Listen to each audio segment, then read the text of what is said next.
Vamos a resolver el ejercicio número 19 de nuestro libro, que dice: el hidrógeno gaseoso se expande adiabáticamente e idealmente de un estado inicial 1.43 litros a un estado final de 2.86 litros, y tenemos en un estado inicial también 3 bar y 298 Kelvin. Nos dan un valor de Cp, un valor constante, de 28.9 Joule por mol por Kelvin, y tenemos que calcular la presión y la temperatura del estado final y las variaciones de trabajo, calor y energía interna. Entonces, este ejercicio ya difiere de los anteriores porque esto es un proceso adiabático. Nos está indicando que el hidrógeno se expande de una manera adiabática y idealmente, ¿no? Bien, nos dan el estado inicial, 3 bar, el volumen inicial 1.43 y la temperatura inicial 298 Kelvin. Del estado final nos dan el volumen 2, hay un aumento de volumen y no nos dan absolutamente nada más. Y tenemos que encontrar, lógicamente, tenemos que encontrar la presión y la temperatura final. Estamos nosotros ante un estado adiabático, es decir, en un estado adiabático el medio o el sistema no intercambia calor con el medio, la variación de calor es igual a cero. Como estamos en un estado adiabático, entonces lo primero que tenemos que hacer es encontrar el valor de kappa, que kappa viene a ser el cociente entre Cp y Cv. Nos dan el valor de Cp, pero no nos dan el valor de Cv, pero como el gas es ideal, Cp menos Cv igual a R, de donde Cv igual a Cp menos R.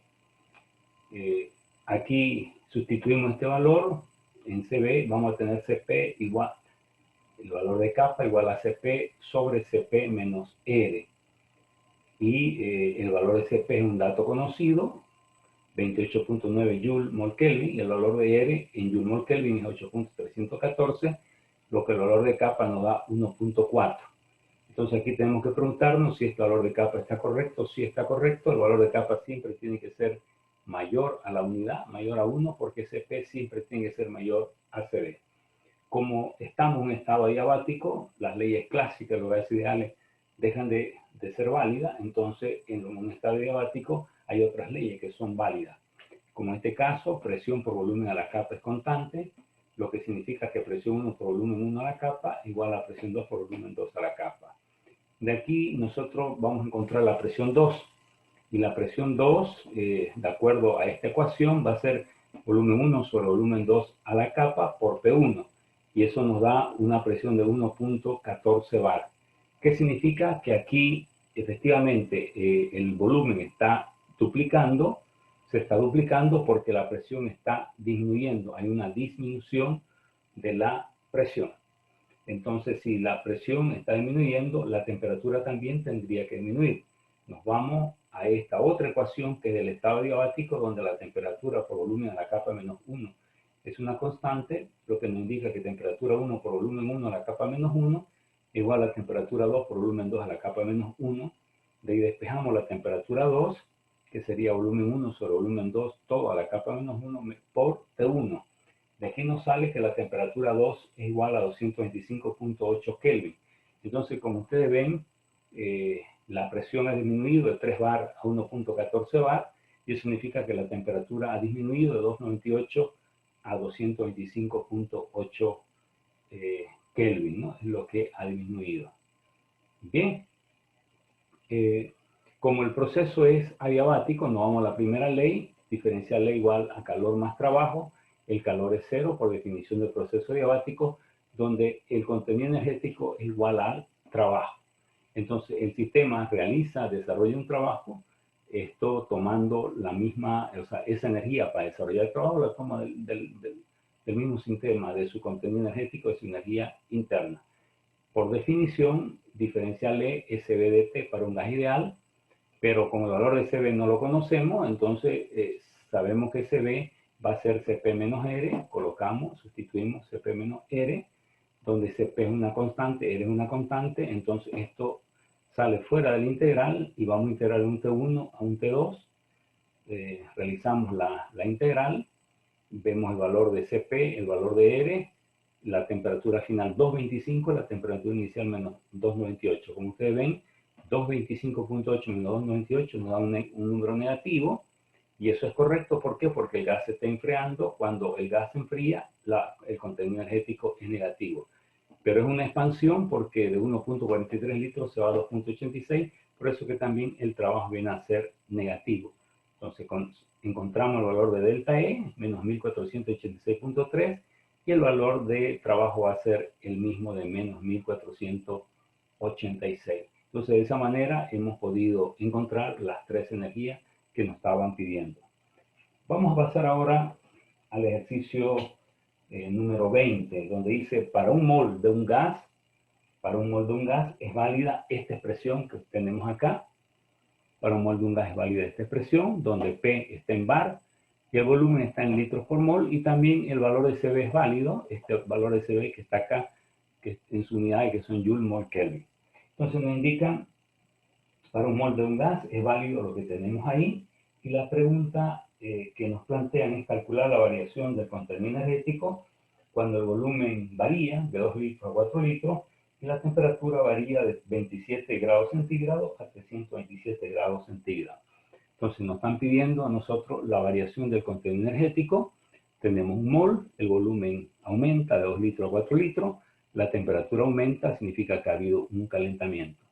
Aquí nos están diciendo para un mol de un gas es válido. En el momento que no nos indican, no nos están diciendo que para un mol, no nos están diciendo que el gas es ideal, simplemente nos están diciendo para un mol de un gas es válido, y nos dan esta expresión. Entonces cuando nos dan esta expresión, automáticamente nos están mostrando que este gas no puede ser ideal. ¿Por qué? Porque hay una desviación aquí respecto al comportamiento ideal. Esto más se atribuye a una ecuación de Van der Waals. Por lo tanto, el gas no es ideal. Entonces tenemos que tomar todo este ejercicio como si el gas no fuera ideal. Vámonos entonces a la definición. El contenido energético o energía interna en función de dos variables, temperatura y volumen. Para encontrar la variación del contenido energético aplicamos el concepto diferencial total, sumamos las derivadas parciales, ¿de acuerdo? Esta derivada acá igual a Cb de T, y aquí tengo esta derivada. Derivada del contenido energético respecto a volumen, proceso isotérmico. Como el gas no es ideal, por lo tanto tenemos que recurrir, para poder encontrar esto acá, el postulado de Schwarz. El postulado de Schwarz nos decía que esta derivada más P va a ser T derivada de la presión sobre temperatura o volumen constante. Ahí despejamos la derivada que queremos, que es la derivada de la energía interna respecto a volumen, temperatura constante, y nos da este valor de acá. ¿De acuerdo? Bien. El valor de P lo tomamos de acá. P va a ser RT sobre volumen menos 0,2 menos 0,1, este valor de P. A esta P la derivamos respecto a la temperatura, y por lo tanto vamos a tener R sobre volumen menos 0,2, porque la derivada de esto, de una constante, es 0. Entonces vamos a tener acá nuevamente esta derivada, que es la que estamos encontrando, derivada de respecto a B, temperatura constante, va a ser P por la derivada, que es R volumen menos 0,2. ¿De acuerdo? Menos P, y menos P es todo esto de acá. ¿De acuerdo? Muy bien. Aquí lo estamos viendo. Tenemos RT volumen menos 0,2 menos RT volumen menos 0,2, menos por menos se hace positivo, y entonces aquí tenemos 1, ¿no? El resultado de todo esto se anula y nos queda 1. Ahora, aquí es bueno preguntarse qué unidad tiene 1. ¿Cómo saber la unidad de 1? Entonces vemos, esta derivada está conformada por todo esto menos P. Por lo tanto, esta unidad de esta multiplicación de esta variable por esta derivada tiene que ser la misma unidad de P para poder sumar, ¿no? Porque nunca se pueden sumar unidades diferentes. Por lo tanto, esto tiene que tener la unidad de P, y P está dado en bar. Por lo tanto, 1 tiene la unidad de bar. Bien, nos vamos a nuestra ecuación que teníamos acá. Diferencial SB de T más esta derivada, que es igual a 1 por dB. Entonces, CB conocemos que es esto de acá, más 1 por dB. Pero observen acá que este CB, la unidad es Joule, mol, Kelvin. Y aquí nosotros tenemos 1 que tiene bar y el volumen, que es litros por mol, ¿no? Que está así la unidad de volumen. Por lo tanto, no podemos sumar directamente. Aquí tenemos Joule, mol, Kelvin, y aquí tenemos nosotros litros, bar sobre mol. Entonces, ¿qué tenemos que hacer? Esto llevarlo a Joule. 1 litro por bar igual a 100 Joule. Entonces, lo hacemos nuevamente y aquí ya multiplicamos por 100. Al multiplicar por 100, ya todo este resultado se está yendo a Joule. Entonces, aquí tenemos Joule mol Kelvin, como estamos derivando o integrando respecto a temperatura. Kelvin con Kelvin se va y me queda Joule mol. Aquí voy a tener Joule sobre mol también. Ahí puedo sumar, ¿ya? Y todo el resultado me sale 9360 Joule sobre mol.